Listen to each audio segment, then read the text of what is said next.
गंगा में गर्दन तक डूबी हुई कृष्णप्रिया ठाकुरानी ने आंखें और कान बंद करके 3 बार डुबकी लगाई।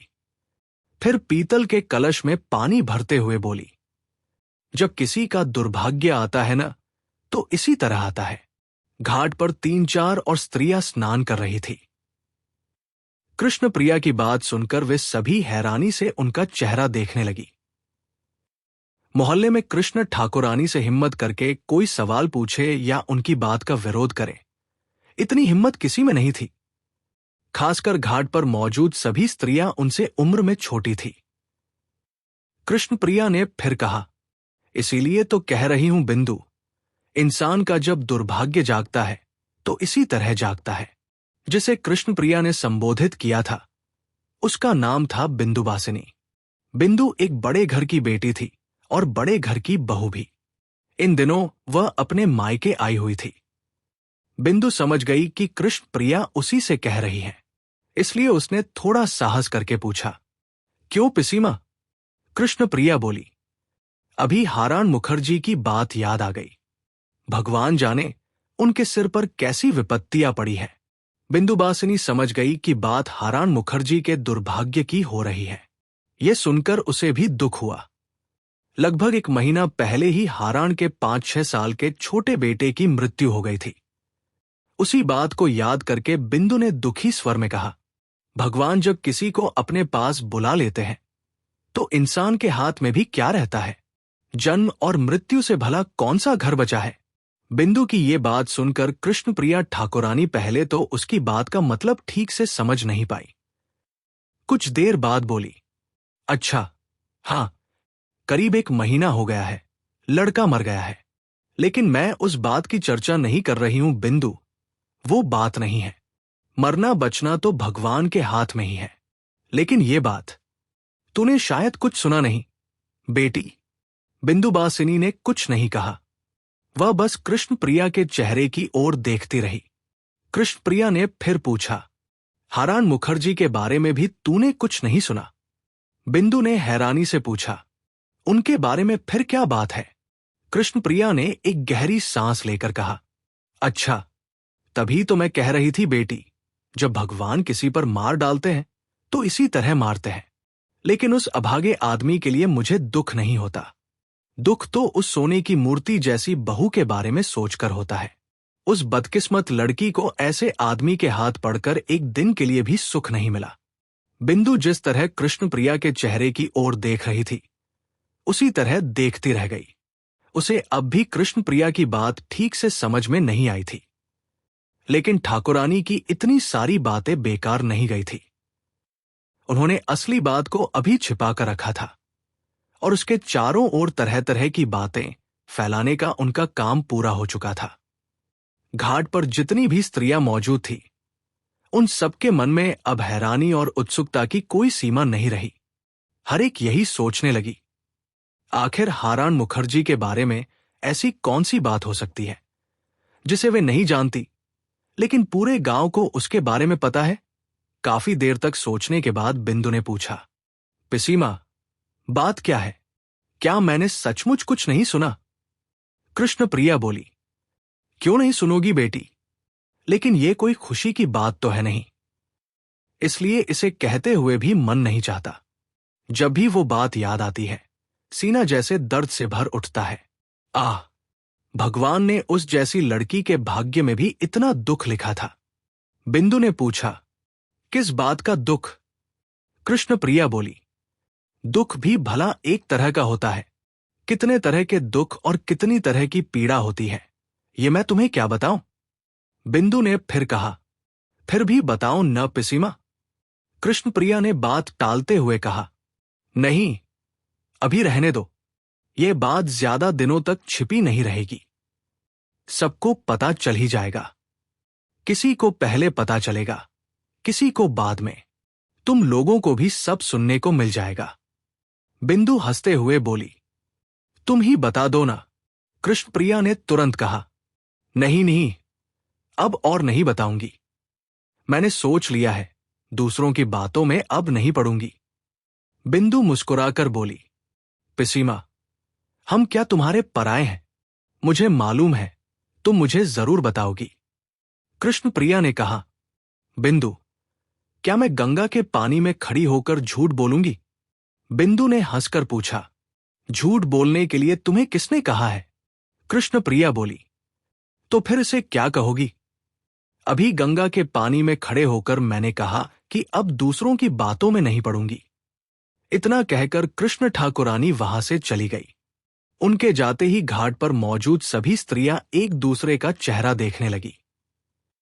किसी को कुछ समझ में नहीं आ रहा था, खासकर इसलिए कि कृष्ण ठाकुरानी को आज तक किसी से बात करते हुए इस तरह बीच में रुकते हुए किसी ने नहीं देखा था। स्नान पूरा करने के बाद सभी स्त्रियां अपने अपने घर चली गई। बिंदु भी घर पहुंची। कपड़े बदलकर वह अपनी मां के पास जाकर बैठ गई।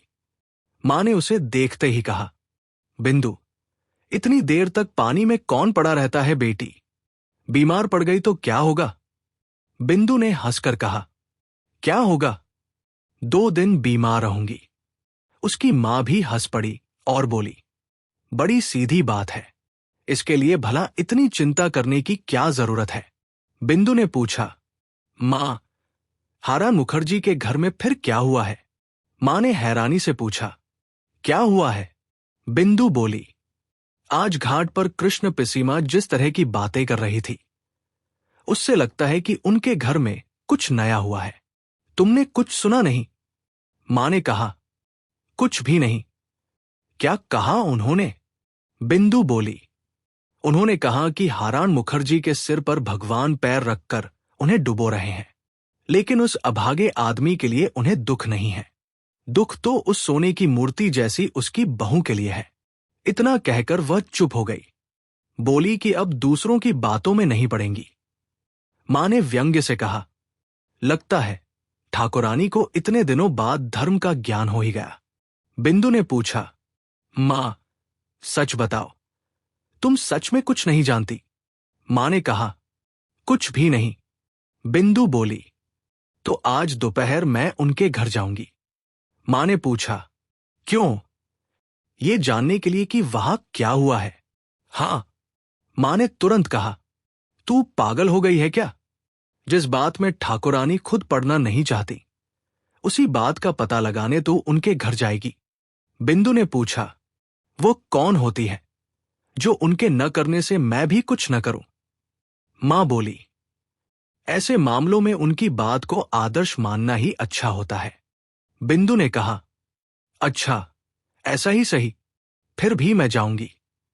मां ने कहा, मान लो वह दूसरों की बातों में नहीं पड़ती, तो क्या हुआ? बिंदु बोली, अच्छा मां, अगर कोई आदमी डूब रहा हो तो क्या सिर्फ ये कहकर कि ये किसी और का मामला है, उसे डूबता हुआ छोड़ देना चाहिए? मां ने पूछा, लेकिन तू किसी को बचाने थोड़े ही जा रही है बिंदु। बिंदु ने दृढ़ स्वर में कहा, कौन डूब रहा है ये पता चलेगा, तभी तो जाऊंगी। बिंदु की मां कुछ देर चुप रही, फिर बोली, बिंदु, तुम्हारा उनके घर जाना ठीक नहीं है। हारान मुखर्जी कोई अच्छे आदमी नहीं है। तुम्हारे पिता से उनकी दुश्मनी भी है। ऐसे में तुम्हारा उनके घर जाना क्या अच्छा लगेगा? बिंदु ने कहा, हारान मुखर्जी अच्छे आदमी नहीं है, ये मैं जानती हूं, लेकिन मैं उनके पास थोड़े ही जा रही हूं। उनकी पत्नी के पास जाने में क्या बुराई है? साफ समझ में आ रहा है कि उनके घर में कुछ न कुछ जरूर हुआ है। हम पड़ोसी होकर अगर ऐसे समय में आंखें बंद करके बैठे रहें तो ससुराल में फिर कोई मेरे सामने अपना मुंह नहीं दिखाएगा। मां ने कहा, क्या अघोरनाथ ने तुम्हें ये काम दिया है कि तू मोहल्ले मोहल्ले घूमकर पता लगाती रहे कि किसके घर में क्या हुआ? और अगर तू उनके घर का हाल नहीं पूछेगी तो क्या वह तेरा मुंह देखना बंद कर देंगे? और मैं तेरी मां होकर तुझे मना कर रही हूं। क्या मेरी बात सुनने लायक नहीं है? बिंदु ने कहा, मां, मुझे जाना ही होगा। मां बोली, जाकर क्या सुनेगी? हारान मुखर्जी के साथ क्या हुआ है ये तो उनके घर का कोई आदमी भी नहीं जानता। बिंदु ने तुरंत पूछा, तुम्हें कैसे पता? मां ने कहा, तुम्हारे पिता से सुना है। बिंदु ने उत्सुकता से पूछा, तो फिर क्या हुआ है ये बताओ। मां बोली, नंदियों के खजाने में गड़बड़ी करने के आरोप में उसे गिरफ्तार करके जेल भेज दिया गया है। बिंदु ने पूछा, नंदियों के? मां ने समझाते हुए कहा, बामुनपाड़ा के जमींदार हैं। हारान मुखर्जी उन्हीं की कचहरी में नौकरी करता था। बिंदु ने घबराकर पूछा, उसने कितने रुपए चुराए हैं? मां ने कहा, करीब 200 रुपए। बिंदु ने फिर पूछा, किसी ने उसकी जमानत नहीं कराई? मां ने कहा, कौन कराता? गांव में तुम्हारे पिता को ही सबसे ज्यादा लोग जानते हैं और वही उसकी जमानत करा सकते हैं। लेकिन उस अभागे आदमी ने तुम्हारे पिता को अपना दुश्मन बना रखा है। उसने एक बार तुम्हारे पिता से जमानत कराने के लिए कहा भी था, लेकिन उन्होंने साफ मना कर दिया। बिंदु काफी देर तक चुप बैठी रही। वो कुछ सोचती रही, फिर बोली, दोपहर में एक बार मैं उनके घर जाऊंगी। यहां आने के बाद से मैंने उसकी पत्नी को एक बार भी नहीं देखा है। बिंदु की मां ये सुनकर हैरान हो गई और नाराज होकर बोली, इतनी सारी बातें सुनने के बाद भी तू वहां जाएगी? बिंदु ने बिल्कुल सहजता से गर्दन हिलाकर कहा, हां। उसके इस सीधे और शांत जवाब को सुनकर उसकी मां आगे कुछ कह ही नहीं सकी। कुछ देर चुप रहने के बाद बिंदु ने फिर कहा, मैं उनके घर जाऊंगी तो किसी का कोई नुकसान नहीं होगा। मैं तो बस इतना कहती हूं मां, पुरुषों के बीच जो भी झगड़े हों, उन्हें औरतों के घर तक न पहुंचने देना ही अच्छा है। समय बीतता जा रहा था। यह देखकर उसकी मां उठ खड़ी हुई। जाते जाते उन्होंने कहा, अगर इन्होंने ये बात सुन ली तो बहुत नाराज होंगे। बिंदु ने सहज भाव से कहा, इस तरह जाऊंगी कि उन्हें पता ही नहीं चलेगा। मां ने कहा, लेकिन उन्हें पता चल ही जाएगा। बिंदु बोली, अगर तुम उन्हें बताओगी तभी तो पता चलेगा। मां ने फिर कहा, लेकिन पता चल गया तो वे बहुत नाराज होंगे। बिंदु ने कुछ सोचते हुए अनमने ढंग से कहा, मां बाप अपने बच्चों से नाराज होते हैं, फिर कुछ समय बाद भूल भी जाते हैं, इसलिए तुम इसकी चिंता मत करो मां।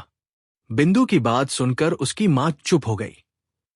वो जानती थी कि बिंदु ने एक बार जो ठान लिया उसे आसानी से बदलना मुश्किल है। अब कहानी हमें उस जगह ले चलती है जिसका नाम था हल्दपुर। ये गांव किस जिले में है ये बताकर मैं किसी को बेवजह परेशान नहीं करना चाहता, क्योंकि यहां किसी को कभी जाने की जरूरत ही नहीं पड़ेगी। इस गांव में देखने के लिए भी कुछ खास नहीं है और सुनने के लिए भी कुछ नहीं। हां, अगर आपको बहुत ज्यादा उत्सुकता है तो मेरे इस वर्णन को पढ़कर जितना समझ सके उतना ही इस गांव की कल्पना कर लीजिए। सुना है, पुराने समय में इस गांव में बहुत से धनवान लोगों का निवास हुआ करता था और ऐसा होना असंभव भी नहीं लगता, क्योंकि ये गांव गंगा के किनारे बसा हुआ है। इसके अलावा बहुत पुराने समय के 2-4 जर्जर और टूटे हुए शिव मंदिर आज भी यहां दिखाई देते हैं। बांस के झुरमुटों और घनी झाड़ियों के बीच ये मंदिर आधे छिपे हुए से खड़े हैं। उन्हें देखकर ऐसा लगता है जैसे कोई मौन साधना में बैठा हुआ योगी वर्षों से एक ही जगह पर बैठा हो। गांव के 1-2 पुराने घाट वाले तालाब भी हैं। उनके आसपास कभी कभी गाय बछड़ों को घूमते और चरते हुए देखा जा सकता है। इन सब चीजों को देखकर अंदाजा लगाया जा सकता है कि ये गांव हमेशा से ऐसा वीरान और सुनसान नहीं रहा होगा। लेकिन अब यहां का हाल बिल्कुल अलग है। अब गांव में मुश्किल से 10-20 घर ब्राह्मणों और कायस्थों के बचे हैं। इसके अलावा 50-60 घर गरीब किसानों और मजदूरों की छोटी छोटी झोपड़ियां हैं, और इन घरों के बीच चारों तरफ फैला है जंगल। जहां तक नजर जाती है जंगल ही जंगल दिखाई देता है, और उसी जंगल के बीच से कहीं की एक पतली सी पगडंडी निकलती है, जिस पर कभी कभार कोई अकेला आदमी पैदल आता जाता दिखाई दे जाता है। इसी गांव में श्रीमान हारण चंद्र मुखोपाध्याय का घर था। उनका घर 2 मंजिला था और बहुत पुरानी ईंटों से बना हुआ था। ऊपर की मंजिल में 2 कमरे थे और नीचे 4-5 कमरे। घर के चारों तरफ बांस के बहुत से झुरमुट थे। कहीं की केले के पेड़ों के छोटे छोटे झुंड थे। 2-4 बेल के पेड़, 2-1 आम के पेड़ और एक काठ बेल का पेड़ भी था। बस यही हारण मुखोपाध्याय का घर और उनकी सारी जमीन जायदाद थी। हल्दपुर से लगभग आधा कोस दूर बामुनपाड़ा के जमींदार नंदियों की कचहरी थी। हारान मुखोपाध्याय वहीं नौकरी करते थे। उनकी महीने की तनख्वाह 20 रुपए थी। पहले इतने पैसों में उनका घर किसी तरह आराम से चल जाता था, लेकिन अब 20 रुपए में घर चलाना मुश्किल हो गया था। हर समय पैसों की कमी रहती थी और घर में हमेशा किसी न किसी चीज का अभाव बना रहता था। उनके घर में परिवार भी छोटा नहीं था। पत्नी, 2 बेटे, 2 बेटियां और एक विधवा बड़ी बहन, यानी एक साधारण बंगाली परिवार में जितने लोग होते हैं, लगभग उतने ही उनके घर में भी थे। जब हारान हर महीने अपनी 20 रुपए की पूरी तनख्वाह पत्नी के हाथ में दे दिया करते थे, तब घर में आज जैसी रोज रोज की तंगी किसी को महसूस नहीं होती थी। उनकी पत्नी और बड़ी बहन दोनों मिलकर बड़ी समझदारी से घर का खर्च चलाती थी। लेकिन अब न तो पहले जैसी व्यवस्था रह गई थी और न ही घर की रोज की तंगी खत्म होने का नाम ले रही थी। कभी घर में चावल नहीं होता, कभी दाल नहीं होती, कभी लकड़ी न होने के कारण चूल्हा नहीं जलता।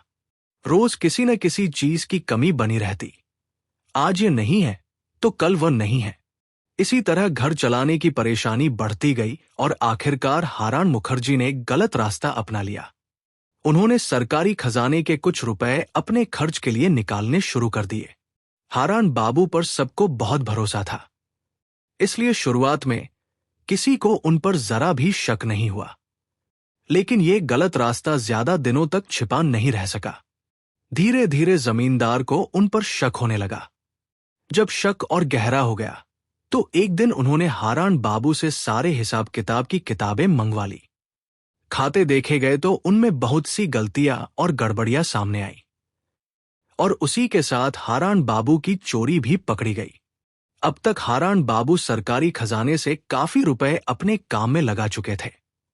जमींदार श्री भगवान नंदी बहुत दयालु और धर्मपरायण व्यक्ति थे। उन्होंने हारान बाबू को अपने पास बुलाकर पूछा, तुमने कितने रुपए चुराए हैं? हारान बाबू ने सिर झुकाकर कहा, मैं नहीं जानता। भगवान नंदी ने आश्चर्य से पूछा, नहीं जानते? हिसाब किताब देखकर तो लगता है कि तुमने 3000 रुपए से भी ज्यादा चुराए हैं। इतने रुपए का क्या किया? हारान बाबू ने सीधा जवाब दिया, खर्च कर दिए। भगवान नंदी ने कहा, खर्च तो कर दिए, लेकिन चोरी क्यों की? हारान बाबू बोले, 20 रुपए की तनख्वाह में मेरा घर नहीं चलता, इसलिए चोरी करनी पड़ी। भगवान नंदी कुछ देर उन्हें देखते रहे, फिर बोले, इतने दिनों तक तो तुम्हारा घर 20 रुपए में चलता रहा, अब क्यों नहीं चल रहा, ये मैं समझ नहीं पा रहा हूं। खैर, ये बात छोड़ो, तुमने मुझे पहले क्यों नहीं बताया कि 20 रुपए में तुम्हारा घर नहीं चलता? हारान बाबू ने पूछा। बताता तो क्या आप मेरी तनख्वाह बढ़ा देते? भगवान नंदी ने कहा, शायद बढ़ा देता, लेकिन अब उस बात को छोड़ो। तुमने जितने रुपए लिए हैं उनमें से आधे रुपए मुझे वापस कर दो तो मैं तुम्हें छोड़ सकता हूं। हारान बाबू ने कहा, मैं कैसे दूं? मेरे पास कुछ भी नहीं है। भगवान नंदी बोले, तुम्हारे पास कोई जमीन जायदाद है तो उसे बेच दो। हारान बाबू ने कहा, मेरी सारी जमीन जायदाद में सिर्फ मेरा घर है, वही बेचकर ले लीजिए। भगवान नंदी ने हैरानी से पूछा, लेकिन तुम्हारी पत्नी और बच्चे कहाँ रहेंगे? हारान बाबू ने बिना किसी चिंता के कहा, पेड़ के नीचे। भगवान नंदी काफी देर तक हारान मुखर्जी के चेहरे की ओर देखते रहे। फिर उन्होंने पूछा, तुम्हारी आंखें इतनी लाल क्यों हैं? हारान बाबू ने कहा, मैं कैसे जानूं? भगवान नंदी ने इसके बाद हारान मुखर्जी को वहां से जाने दिया और एक दूसरे कर्मचारी को बुलाकर पूछा, क्या तुम हारान मुखर्जी के घर की हालत का पता लगा सकते हो? उसने पूछा, क्या पता लगाऊं? भगवान नंदी बोले, ये पता लगाओ कि उनके घर की आर्थिक हालत कैसी है, उनके पास कितनी संपत्ति है और उन पर किसी तरह का कर्ज है या नहीं। इस बारे में पूरी जानकारी लेकर आओ। वह कर्मचारी हारान बाबू के बारे में काफी कुछ जानता था। उसने कहा, जहां तक मुझे मालूम है, मुखर्जी महाशय के घर की हालत अच्छी नहीं है। उनके पास शायद कोई खास संपत्ति भी नहीं है। हाँ, उन पर कर्ज है या नहीं, ये मैं नहीं बता सकता। भगवान नंदी ने कहा, अच्छी तरह पता लगाकर मुझे बताना। 2 दिन बाद वह कर्मचारी लौट कर आया और बोला कि मुखर्जी महाशय के घर की हालत जितनी खराब हो सकती है उतनी ही खराब है। बाकी जो बातें उसने पहले बताई थी वे भी सही थी। भगवान नंदी ने पूछा, क्या मुखर्जी किसी तरह का नशा करते हैं? कर्मचारी ने कहा, जी हां, वह गांजा पीते हैं। भगवान नंदी बोले, इसीलिए उस दिन उनकी आंखें इतनी लाल दिखाई दे रही थी। इसके अलावा उनमें कोई और बुरी आदत भी है। कर्मचारी ने सिर झुकाकर धीरे से कहा, सुनने में आता है कि है। भगवान नंदी ने कुछ देर सोचा, फिर बोले, तो एक काम करो, कल अदालत जाकर मुखर्जी के खिलाफ चोरी की शिकायत दर्ज करा देना और पुलिस को भी इसकी खबर दे देना। आखिरकार इसका नतीजा ये हुआ कि मुखर्जी महाशय को पुलिस ने गिरफ्तार कर लिया और उन्हें हवालात जाना पड़ा। इतना सब होने के बावजूद हल्दपुर गांव में करीब करीब किसी को भी इस बात की खबर नहीं हुई, लेकिन बिंदु के पिता भवतारण गांगुली को यह बात पता चल गई। शायद नंदियों ने ही उन्हें इस घटना के बारे में बताया था। भवतारण गांगुली गांव के सम्मानित और संपन्न व्यक्ति थे। अगर वह चाहते तो हारान मुखर्जी को आसानी से हवालात से छुड़ा सकते थे, लेकिन उन्होंने ऐसा कुछ नहीं किया। बेचारे हारान मुखर्जी, जिनके पास अब कोई सहारा नहीं था, हवालात में ही पड़े रहने लगे। और एक बात और थी, कृष्ण ठाकुरानी को यह खबर किस तरह मिली, ये बात सिर्फ वही बता सकती थी। उधर बैसाख का दोपहर का समय था। आसमान पर काले बादल छा गए थे और धीरे धीरे चारों तरफ अंधेरा होने लगा था। उसी समय हारान बाबू के घर की रसोई के बरामदे में उनकी पत्नी और उनकी बड़ी बेटी ललना आमने सामने बैठी थी। दोनों के चेहरे सूखे और उदास थे। आज एकादशी थी। ललना बाल विधवा थी और उसकी मां ने भी अभी तक कुछ नहीं खाया था। ललना ने धीरे से कहा, मान, लगता है आज भी बाबा नहीं आएंगे। बादल बहुत घिराए हैं। अगर बारिश हो गई तो रसोई में खड़े होने की जगह भी नहीं बचेगी। तुम थोड़ा सा कुछ खा क्यों नहीं लेती? उसकी मां ने कहा, थोड़ी देर और देख लेती हूं। 3 दिन से वह घर नहीं आए हैं, अगर आजा जाए तो। ललना बोली, मां, बाबा ने ऐसा कभी नहीं किया। 3 दिन से घर नहीं आए हैं, अगर आज भी नहीं आए तो हम क्या करेंगे? लेकिन भगवान तो है ना। उसी दिन एकादशी होने के कारण रासमणी, जो हारान बाबू की बड़ी बहन थी, देर से स्नान और पूजा करती थी। अब अपने रोज के काम पूरे करके वो माला फेरती हुई वहां आ गई और जोर से बोली, बहू, अभी तक कुछ खाया नहीं? हारान बाबू की पत्नी ने उदास होकर कहा, थोड़ी देर और देख रही हूं। रासमणी झुंझलाकर बोली, मेरा सिर, और कितनी देर देखेगी? वह अभागा आज इतनी देर से क्या घर आएगा? जाकर देख, कहीं गांजा पीकर बेसुध होकर किसी औरत के घर पड़ा होगा। एकादशी के दिन उपवास के कारण रासमणी का स्वभाव कुछ ज्यादा ही चिड़चिड़ा हो जाता था। वहां किसी ने उनकी बात का जवाब नहीं दिया। इससे वो और भी नाराज हो गई। उन्होंने गुस्से में कहा, न जाने वो मनहूस कब मरेगा, तब जाकर हमारी जान में जान आएगी। ये सुनकर ललना से और सहन नहीं हुआ। उसने दुखी होकर कहा, पिसीमा, आज एकादशी के दिन आप ऐसी गालियां क्यों दे रही हैं? ललना की ये बात रासमणी के दिल में सीधे जाकर लगी। उन्हें अंदर से दुख हुआ और अपनी बात पर कुछ शर्म भी आई। लेकिन छोटी सी ललना ने उन्हें इस तरह टोक दिया था।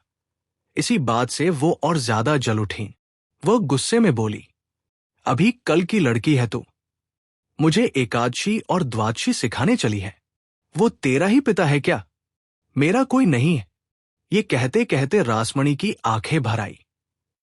उन्होंने आंचल से आंखें पोंछते हुए कहा, मेरी बच्ची 3 दिन से घर नहीं आया है। मेरे सीने के अंदर क्या हो रहा है, ये तो मेरे भगवान ही जानते हैं। फिर उन्होंने एक आंसू पोंछा और बोली, मैं बूढ़ी औरत हूं। अगर कोई बात कह भी देती हूं तो तुम लोग मेरी गलती निकालकर मुझे 4 बातें सुना देते हो। ठीक है मां, अब मैं तुम लोगों की किसी बात में नहीं पड़ूंगी। लेकिन अगर बहू भूखी रहकर धीरे धीरे सूख कर मर जाएगी तो मुझे दो बातें तो कहनी ही पड़ेंगी। ललना को बहुत दुख हुआ। उसे खुद नहीं मालूम था कि उसकी एक छोटी सी बात से इतना गहरा दुख और आंसुओं की ये वजह पैदा हो जाएगी। वह दुखी होकर बोली, पिसी मां, मुझसे गलती हो गई। मैं फिर कभी ऐसी बात नहीं कहूंगी। वास्तव में उसकी बात कहना ठीक नहीं हुआ था। उसकी मां ने भी उसे समझाते हुए कहा, बेटी, अब तुम बड़ी हो गई हो, हर बात सोच समझकर नहीं कह सकती। इसके बाद घर की सभी स्त्रियों ने बहुत समझा बुझाकर ललना की मां से थोड़ा सा खाना खिलाया और उसी समय बिंदुबासिनी अपनी 5 साल की बेटी प्रमिला का हाथ पकड़कर हारान बाबू के घर में प्रवेश कर गई। सामने ही रासमणि खड़ी थी। बिंदु को देखते ही उन्होंने कहा, बिंदु, आजकल तो तुम इधर आती ही नहीं। बिंदु ऐसी बातों से झिझकने वाली नहीं थी। वह मुस्कुराकर बोली, तुम ही कौन सा हमारे घर आती हो दीदी। रासमणि ने कहा, अब आने जाने की फुर्सत कहाँ है बहन। छोटे बेटे की बीमारी ने ऐसा परेशान कर रखा है कि एक कदम भी कहीं जाने की ताकत नहीं रहती। बिंदु ने पूछा, उसे क्या हुआ है।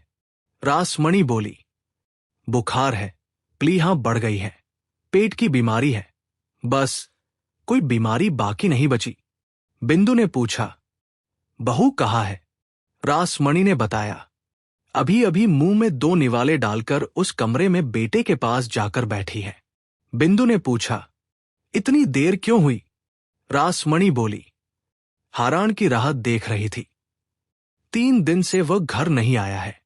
सोचती रही अगर आजा जाए तो। इसी तरह देखते देखते इतनी देर हो गई। बिंदु वहां से आगे बढ़ी और उस कमरे में चली गई जहां हारान बाबू की पत्नी अपने बीमार छोटे बेटे माधव के सिरहाने बैठकर उसे कहानी सुना रही थी। माधव हारान मुखोपाध्याय का सबसे छोटा बेटा था। उसकी उम्र केवल 8 साल थी। करीब 1 साल से वह मलेरिया के बुखार और प्लीहा की बीमारी से परेशान था और बिस्तर पर पड़ा रहता था। उसकी बीमारी ऐसी भी नहीं थी कि उसका इलाज न हो सके। अगर समय पर ठीक से इलाज मिलता तो वह अब तक स्वस्थ हो चुका होता। लेकिन घर में पैसे न होने के कारण उसका अच्छा इलाज नहीं हो पा रहा था। कभी कोई घरेलू दवा, कभी काढ़ा और कभी कुनैन, इन्हीं के सहारे वो किसी तरह दिन काट रहा था। इसी वजह से वह ठीक होकर उठ बैठ भी नहीं पा रहा था। माधव ने अपनी शांत और मासूम आंखें अपनी मां के चेहरे पर टिकाई और पूछा, मां, बाबा आज 3-4 दिन से मुझे देखने क्यों नहीं आए। मां ने धीरे से कहा, वह यहां नहीं है। माधव ने पूछा, कहाँ गए हैं मां। उसकी मां थोड़ी देर चुप रही, फिर बोली, तुम्हारी दवा लेने गए हैं। ये सुनते ही माधव का चेहरा खिल उठा।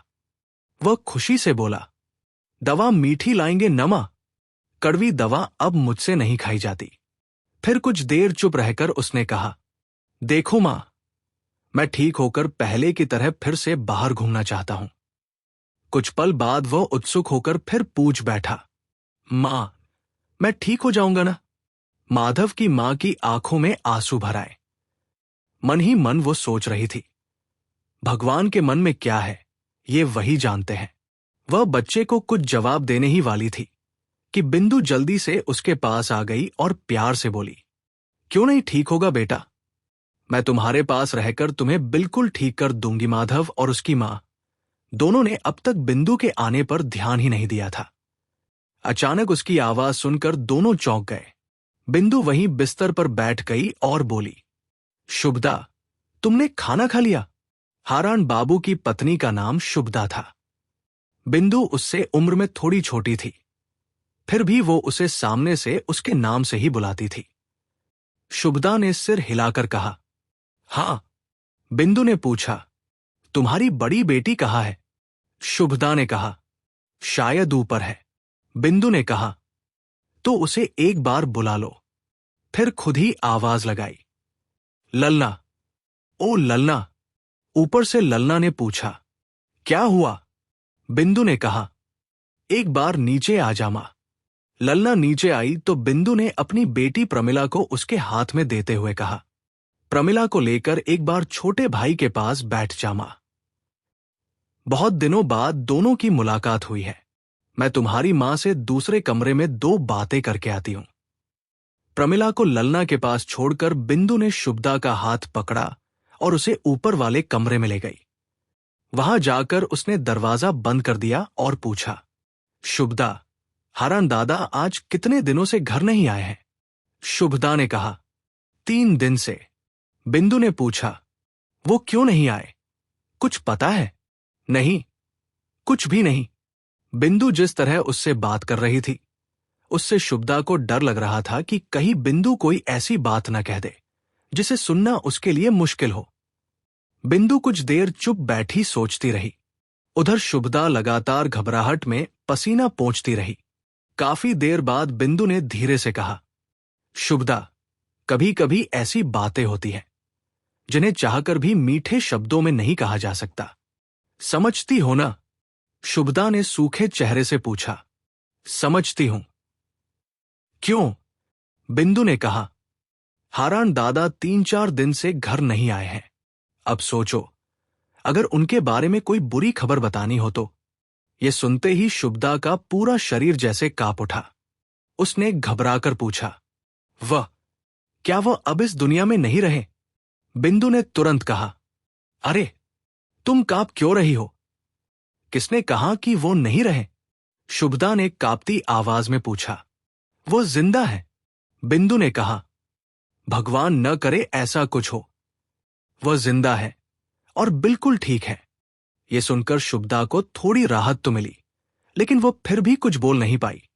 काफी देर बाद उसने उदास चेहरे से धीरे से पूछा, तो फिर क्या हुआ है? बिंदु ने कहा, मैं उसी बात को बताने आई हूं। लेकिन तुम इस तरह घबरा रही हो तो मैं कैसे बताऊं? शुभदा ने लंबी सांस लेकर कहा, अब ऐसा नहीं करूंगी। बताओ, क्या हुआ है?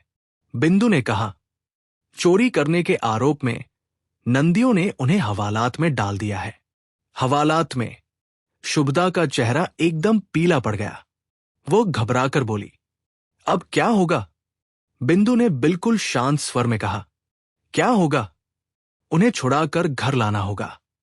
शुभदा ने अविश्वास से पूछा, क्या ऐसा हो सकता है? बिंदु बोली, क्यों नहीं हो सकता? क्या हवालात जाने वाला हर आदमी जेल ही जाता है? कुछ देर चुप रहने के बाद शुभदा ने कहा, बिंदु, मैं एक बार तुम्हारे पिता के पास जाना चाहती हूं। बिंदु ने सिर हिलाया। वह जानती थी कि शुभदा का चेहरा देखकर शायद कोई पत्थर भी पिघल जाए, लेकिन उसके पिता भवतारण गांगुली का दिल आसानी से नहीं पिघलेगा। इसलिए उसने कहा, वहां जाकर क्या होगा? शुभदा बोली, हमारा तो कोई सहारा नहीं है। अगर वह दया करके कोई रास्ता निकाल दे तो। बिंदु ने कहा, जिसका कोई नहीं होता उसका भगवान होता है।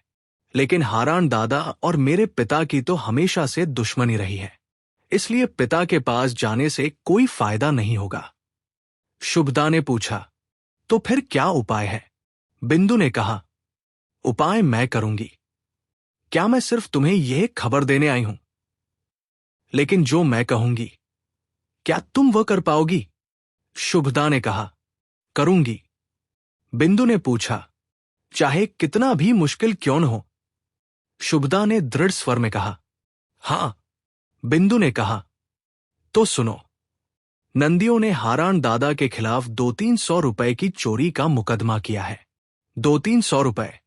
शुभदा को जैसे यकीन ही नहीं हुआ। वह सोचने लगी, क्या कोई आदमी एक साथ इतने रुपए चुरा सकता है?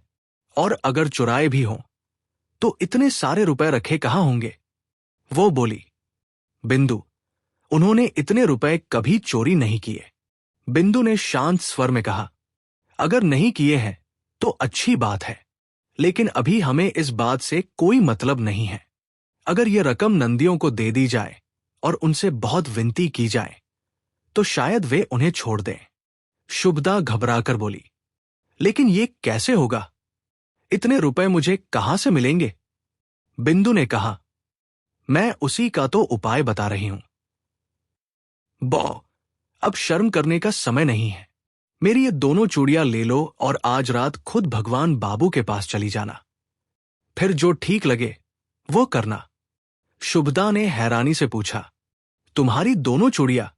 हाँ, मेरी दोनों चूड़ियां। इनकी कीमत 300-400 रुपए होगी। इन्हें लेकर अगर तुम भगवान बाबू से बहुत विनती करोगी तो शायद वो दया करके हारान दादा को छोड़ दें। शुभदा कुछ कहना चाहती थी, लेकिन बिंदु ने उसकी बात बीच में ही रोक दी। लेकिन क्या? पहले अपने पति को बचाओ, उसके बाद जो कहना हो कहना। अभी संकोच करने का समय है क्या? और इन पैसों को वापस करने की चिंता भी मत करो, तुम्हारा बेटा बड़ा होकर चुका देगा। शुभदा ने पूछा, आज ही जाऊं? बिंदु ने कहा, हां, आज ही। लेकिन किसके साथ जाऊं? क्या कोई भरोसे का आदमी है? कोई नहीं तो अकेली चली जाना। बल्कि अकेले जाना ही अच्छा है, क्योंकि 5 लोग जानेंगे तो 5 तरह की बातें बनाएंगे। शुभदा ने कहा, तो आज ही जाऊंगी। बिंदु ने कहा, हां, आज ही जाना। शाम होने के बाद कोई साधारण सा पुराना कपड़ा पहन लेना और चेहरा ढक लेना। मैं कल इसी समय फिर आऊंगी। जब बिंदु जाने लगी तो शुभदा की आंखों से आंसू बहने लगे। बिंदु ने प्यार से उसके आंसू पोंछते हुए कहा, भगवान करे सब अच्छा हो जाए। और अगर ऐसा नहीं हुआ तो एक और रास्ता भी है, तुम किसी बात की चिंता मत करना। इसके बाद बिंदु ने अपना आंचल खोला और उसमें से 5 रुपए निकालकर शुभदा के हाथ में रख दिए। वो बोली, बौ, मैं तुम्हारी सगी बहन जैसी हूं। मेरे सामने शर्म करने की कोई जरूरत नहीं। अभी ये रुपए रख लो और बच्चे के लिए कुछ खाने पीने को खरीद देना। फिर बिंदु नीचे आई, अपनी बेटी प्रमिला का हाथ पकड़ा और बोली, बहुत देर हो गई मां, चलो अब घर चलते हैं। जाते जाते उसने विधवा ललना की ओर एक बार स्नेह और करुणा से देखा।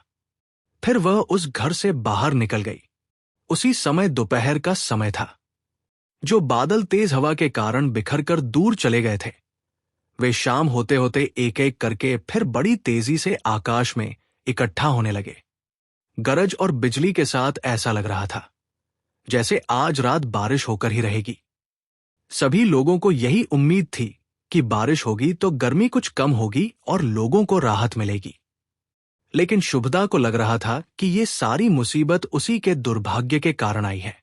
हल्दपुर की राहें पहले ही जंगल और झाड़ियों के बीच से होकर जाती थी। ऊपर से आसमान में घने काले बादल छा चुके थे। फिर भी शुभदा ने बिंदु की दी हुई दोनों चूड़ियां अपने आंचल में अच्छी तरह बांध ली। उसने अपनी साड़ी ठीक से पहनी और ऊपर से एक चादर लेकर पूरे शरीर को ढक लिया। इसके बाद वह घर से निकल पड़ी। शुभदा इससे पहले कभी बामुनपाड़ा नहीं गई थी। उसने केवल इतना सुना था कि अगर हल्दपुर से उत्तर की तरफ सीधे चलो तो करीब आधे कोस बाद एक पक्की सड़क मिलती है। उस सड़क पर थोड़ा और आगे बढ़ने पर बामुनपाड़ा आ जाता है। वहां पहुंचने के बाद जमींदारों का घर ढूंढने में कोई परेशानी नहीं होगी। नंदियों की बहुत बड़ी हवेली गांव में प्रवेश करते ही दिखाई देती है। यही सोचकर शुभदा चलती रही, लेकिन हल्दपुर के अंधेरे और सुनसान रास्तों को पार करके उस पक्की सड़क तक पहुंचना ही उसके लिए सबसे बड़ी मुश्किल बन गया। धीरे धीरे अंधेरा और गहरा होने लगा। तभी आसमान से 1-2 बूंदें गिरने लगी। पहले 1-2 बूंदें थी, फिर देखते ही देखते बारिश तेज हो गई। कुछ ही देर में मूसलाधार बारिश शुरू हो गई। शुभदा ने चारों तरफ देखा और आखिरकार एक पेड़ के नीचे जाकर खड़ी हो गई। अब आगे बढ़ना बिल्कुल असंभव था। इतना घना अंधेरा हो चुका था कि एक हाथ की दूरी पर भी कुछ दिखाई नहीं दे रहा था। तेज बारिश के साथ बिजली चमक रही थी और बादलों की जोरदार गरज से शुभदा अंदर तक कांप उठती थी। तभी उसने देखा कि चारों तरफ से जंगल के जंगली जानवर भागते हुए उसी पेड़ के नीचे शरण लेने आ रहे हैं। लेकिन जैसे ही वे वहां खड़ी एक इंसानी आकृति को देखते, डरकर चीखते हुए फिर भाग जाते। शुभदा के मन में अचानक एक डर पैदा हुआ। अगर कोई चोर या डाकू भी बारिश से बचने के लिए इसी पेड़ के नीचे आ गया तो फिर क्या होगा? उसे अपनी जान का डर नहीं लगा, लेकिन बिंदु की दी हुई उन दोनों चूड़ियों की चिंता होने लगी। वही 2 चूड़ियां तो अब उसके पति को बचाने की आखिरी उम्मीद थी। उन्हीं से उसे उम्मीद थी कि हारान को हवालात से छुड़ाया जा सकेगा। उसकी सारी आशा और भरोसा अब उन्हीं 2 चूड़ियों पर टिका हुआ था। इसी डर से शुभदा घबराकर पेड़ के नीचे से निकल पड़ी और बारिश में भागने लगी। उसका पूरा शरीर कीचड़ से भर गया था। पेड़ पौधों की टहनियों और कांटों से जगह जगह शरीर पर खरोंचें आ गई थी।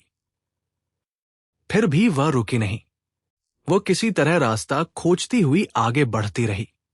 बारिश एक पल के लिए भी रुकने का नाम नहीं ले रही थी। बादल लगातार गरज रहे थे और बिजली बार बार चमक रही थी। उसे ये भी ठीक से पता नहीं था कि वो किस दिशा में जा रही है। फिर भी वो झाड़ियों और पेड़ों को हटाते हुए आगे बढ़ती रही। काफी देर बाद उसे लगा कि सामने कुछ चौड़ा रास्ता दिखाई दे रहा है। उसके कदमों में अचानक नई ताकत आ गई। वह तेज चलकर वहां पहुंची तो देखा कि सचमुच एक पक्की सड़क थी। लेकिन अब उसके मन में दूसरी चिंता उठने लगी। जब तक रास्ता नहीं मिला था, तब तक उसके मन में सिर्फ रास्ते की ही चिंता थी। अब रास्ता मिल गया तो असली बात याद आने लगी। इतनी रात में वह जमींदार से मिलेगी कैसे? और अगर किसी तरह मुलाकात हो भी गई तो क्या उसका काम हो पाएगा? काम बने या न बने, इतनी भयंकर बारिश और अंधेरे में वो वापस घर कैसे लौटेगी? इन्हीं विचारों में वो धीरे धीरे गांव के अंदर पहुंच गई। कुछ दूर आगे बढ़ने पर उसे एक बहुत बड़ी हवेली दिखाई दी। चारों तरफ लोहे की रेलिंग से घिरा हुआ बगीचा भी था। शुभदा समझ गई कि यही नंदियों का घर है। लेकिन अब सवाल था, अंदर कैसे जाए? और अगर अंदर चली भी गई तो इतनी रात में भगवान बाबू से मुलाकात कैसे होगी? ये सोचकर शुभदा की आंखों में आंसू आ गए। वह मन ही मन सोचने लगी, अब क्या होगा? मैं वापस घर कैसे जाऊंगी? थकान, भूख और चिंता के कारण उसकी हालत बहुत खराब हो चुकी थी। ऐसा लग रहा था जैसे शरीर में अब कोई ताकत ही नहीं बची। नंदियों के घर के सामने ही एक शिव मंदिर था। शुभदा किसी तरह उस मंदिर के बरामदे तक पहुंची और वहीं लेट गई। उस समय बारिश पूरी तरह बंद नहीं हुई थी, लेकिन अब कुछ कम हो गई थी। बैसाख के बादल भी बड़े अजीब होते हैं। जिस तरह वे अचानक पूरे आकाश को ढक लेते हैं, उसी तरह अचानक कहीं दूर चले भी जाते हैं। कुछ ही देर में बादल आकाश के एक किनारे की ओर हटने लगे और चांद निकल आया। चांदनी फैलते ही चारों तरफ की दुनिया फिर से साफ और उजली दिखाई देने लगी। शुभदा ने सोचा, अब शायद घर लौटने का समय हो गया है। वह अपने भीगे कपड़े थोड़ा ठीक करने लगी। तभी उसने देखा कि एक बूढ़ा नौकर हाथ में दीपक लिए जमींदार के घर का फाटक खोलकर मंदिर की ओर चला रहा है। शुभदा के मन में एक छोटी सी उम्मीद जगी, शायद इस आदमी से कुछ पता चल जाए। इसी उम्मीद में वो वहां से गई नहीं। एक तरफ खड़ी होकर चुपचाप उस बूढ़े नौकर को देखने लगी। बूढ़ा मंदिर के दरवाजे के पास आया। उसने देखा कि एक औरत अपना चेहरा घूंघट से ढककर वहां खड़ी है, लेकिन उसने उससे कुछ नहीं पूछा। वह चुपचाप मंदिर के अंदर चला गया। क्या शुभदा भगवान नंदी तक पहुंच पाएगी? क्या उसकी चूड़ियां हारान को बचा पाएंगी? और क्या जमींदार उस गरीब परिवार पर दया करेंगे? ये जानने के लिए कि कहानी आगे क्या मोड़ लेती है, इसके अगले भाग तक हमारे साथ बने रहिए। तब तक के लिए धन्यवाद।